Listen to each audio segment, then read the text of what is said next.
Okay, this is a quick video on showing you how EfitX 8 works on the Galaxy S9 Plus. Now, this is for testing purposes only. This is so people that are testing EfitX, they could compare it to something. And so far, it's been working great on Galaxy S9 Plus. It's been working horribly on iPhone 6 and not that great on 8 Plus. And I guess when we have testers, you'll know the reason why, or you could see it for yourself. So let's go ahead and log in EfitX. I'm going to be doing full screen mode here. And you don't need a passcode anymore. You could log in. Read these notes. Read these notes. It's important you read the updated bugs that we're experiencing. So I'm going to go ahead and log in as a user instead of my coach ID. And you see it loads pretty quick. And I'm going to scroll all the way to the bottom with one stroke. Okay. And it fairly gets to the bottom. Just it barely makes it. It's only probably about 100 pixels short. And let's scroll all the way to the top. And once again, you have to do a double scroll to get to the top. But this is all normal. Scrolling up and down should be simple. Now, the next step is to wiggle it left and right. And you could see, if you could see the cursor right now, I'm trying to wiggle it back and forth, left and right. And I'm not having any issues of that. We're going to open up this suggested exercise and test the wiggle. See if it wiggles left and right, which it doesn't. So far, this is working fairly well. Okay, clicking these text boxes, these graph boxes, and you'll see something pop up, which I haven't had this problem with the iPhone, these issues on iPhone yet, but it's part of the wiggling. We have issues. It does not scroll. Let's go ahead and hit the navigator. Now, when we hit the navigator, yeah, we get these nice 9 tiles.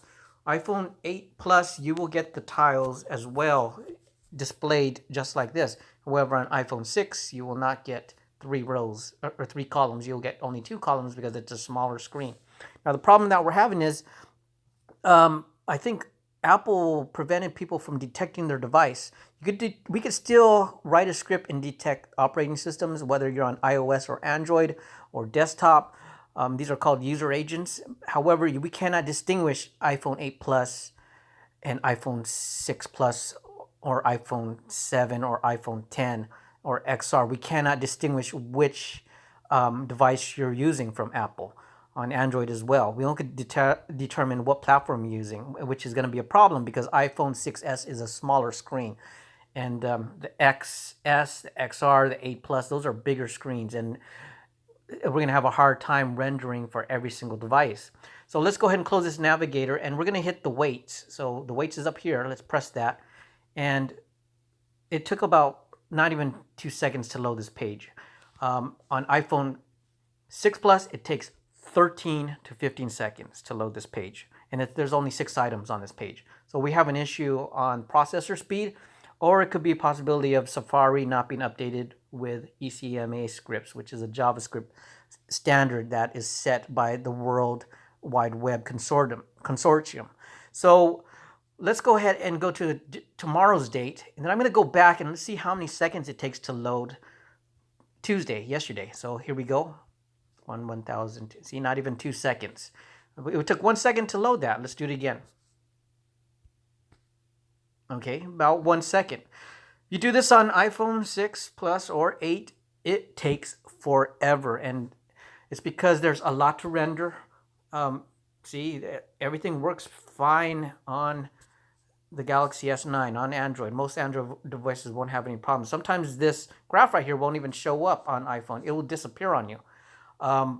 So scrolling all the way to the bottom, scrolling all the way to the top, not a problem. We could open up every single box here and we won't have any delay issues whatsoever. Now, I'm not trying to brag about Galaxy or Samsung or Android devices. It's just we're trying to figure out how we could modify this interface so it'll work for everybody. But the thing is, people are buying the new screens, the XR, the XS Max, iPhone 10. People are buying those new phones with bigger screens, and it's going to be pointless if iPhone 6 Plus and 7 go obsolete soon. The 8 is probably going to be around for a while, and right now it's working fairly well, but it's still significantly slow to load these pages. Not enough. It's almost unbearable if you're a power user like me.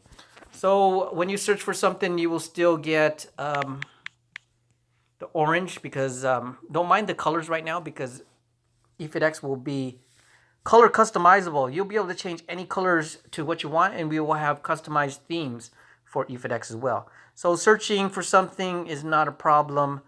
Um, Opening this graph is the only issue I'm having right now. You have to actually reload this page, but it's really not an issue. It's it's not our graph actually. It's a third-party graph source that we're using. So that's about it. But you can see the differences on how it should work, or how it works on the Galaxy S9 Plus, and how it works on your device.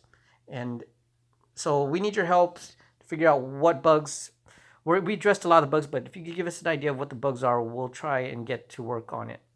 All right, and that's it.